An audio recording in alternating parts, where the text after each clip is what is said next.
Our confidence fluctuates every day. So, what do you have to say about that? Because I don't have any confidence about anything, but I have clarity. So it's important that you bring clarity to your life, not knowledge.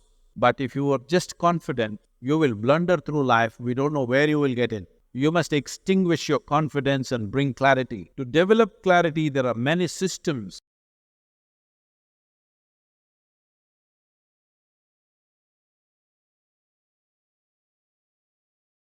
So, Sadhguru, you are so reverend and you are so cherished. Do you ever get a superiority complex? Right now, yes. See, the question is not about superiority complex, inferiority complex, poverty complex, or wealthy complex. That you have a complex is a serious problem, isn't it? Whatever kind it is. What a complex means, you have assumed something about yourself and you have concretized that assumption. In such a way, you make a bloody fool of yourself wherever you go. Do I look like that? Hello? Do I look like I'm making a bloody fool of myself with you? No. So, no complex of any kind. But then our confidence fluctuates every day. So, what do you have to say about that? Because I don't have any confidence about anything. I just have clarity. People think I have knowledge. No, my head is empty. That's why to make it look little substantial, I have a turban. It's totally empty always. But I have clarity. Clarity means what? You see things the way they are. Knowledge means what? You have fixed information about everything. If things have changed, you will not see it the way it is. That's as good as being blind. See, people think owls are blind. It's not true. Their vision is far more sensitive than yours. But because of sunlight, they're blinded because it's too much. When light goes down, he sees very clearly. Not because he's blind, because his eyes are super sensitive. So it's important that you bring clarity to your life, not knowledge, because knowledge is conclusions that you gather. Knowledge is okay when you're trying to do something physical, material in the world, but not with life. Is it true what you thought was absolute at the age of 12, today is not true? Yes or no? Are you sure that whatever you think is this is it right now, will be this is it in another 3 years' time? Of course not. You know that. So you know you're wrong. Yes or no? So you know anyway you're wrong. So why assert the wrong things? Well, right now we are wrong. At least let's manage with little more conscious. If you know you're wrong, you will walk carefully, isn't it? Hello? But you think you're absolutely correct. Then you will do stupid things and you blunder around the world. If you know you're not seeing properly, will you walk carefully or no? If I ask you to walk through a dark room, suppose we turn off all the lights and close it down, everything, pitch dark. If I ask you to walk, suddenly will you become super alert and conscious as to how you walk? But when the lights are on, you're just going unconsciously, bumping into everybody. So if you learn to walk every moment, like there are no lights, and you're looking at everything absolutely carefully, then what you see clearly, you go through it. What you don't see clearly, you hesitate. Some places you take a little bit of chance.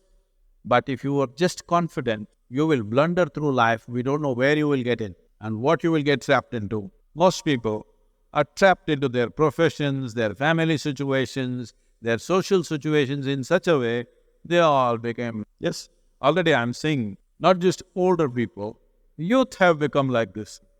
What will happen to me at the end of my life? What will happen to me at the end of my life? I'm already revealed the secret, you will die. But Sadhguru, if this happens, what to do? If that happens, what to do? All those things will happen. It's not that everything will happen in your life the way you like it. Things will happen in the way you don't like it. It once happened. Shankaran Pillai got fired from his job simply because he asked a question, smoking or not smoke, non-smoking. How can you get fired for asking such a simple question? Smoking or non-smoking? He asked, and he got fired. Because what he was supposed to ask was cremation or burial. So many times what you do, thinking I'm right, may be irrelevant to the situation in which you exist. So the most important aspect of your life is you're relevant, not right. You're just relevant. To the existing situation, you're relevant. Oh, I am right, I am right, I am right. This is confidence. You being right, nobody cares. All the idiots who think they're right, Nobody wants to listen to them. Nobody wants to be around them, isn't it? People who always think, I'm right, you want to be around them? No, the important thing is you're relevant to the situation in which you exist. If you have to bring relevance into your life, you must extinguish your confidence and bring clarity. To develop clarity, there are many systems. See, to develop your muscle, there are systems, isn't it? Similarly, to develop clarity, there are many systems. Unfortunately, our education system is dulling clarity in so many ways. Some of the research studies in the university shows that if a child goes to kindergarten and goes through 20 years of education, I'm sorry, I'm saying this in education, 20 years of education and comes out, let's say, with a PhD, they are saying 70% of their intelligence is irrevocably destroyed. So you have a knowledgeable idiot. What do you do with this? Well, you can impress people by throwing information, but this whole game of impressing people, throwing this information and that information around is all going to go because that Google lady is better than any of these idiots. Hello?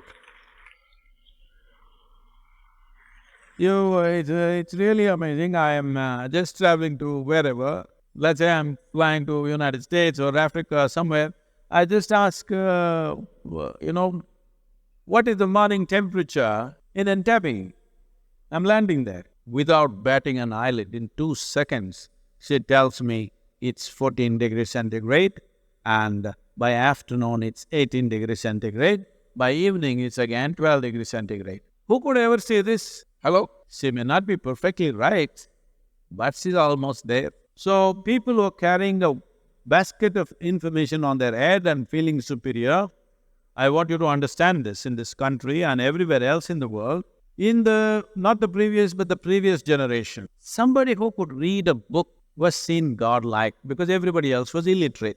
And people thrived simply because they can read the Gita or the Bible or something else. They thrived simply because they can read. But once everybody can read, we are ignoring those people completely. Yes, sir? Hello? So, people who are carrying information and feeling superior, they will all be made into nothing in the next 15 to 20 years' time. Once artificial intelligence becomes all over the place, information will mean nothing because it will be available everywhere. By then, you must be competent to do something beyond information. This is why I'm with you.